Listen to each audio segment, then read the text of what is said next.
Basta't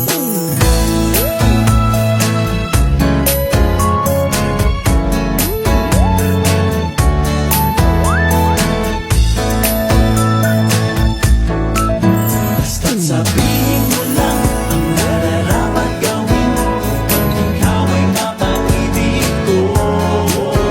Lahat ay kakayanin, di ako magre-reklamo. Basta't sabihin ang gusto.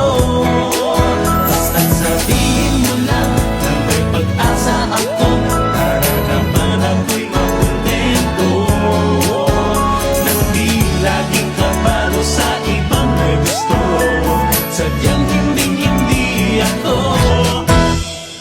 Basta't sabihin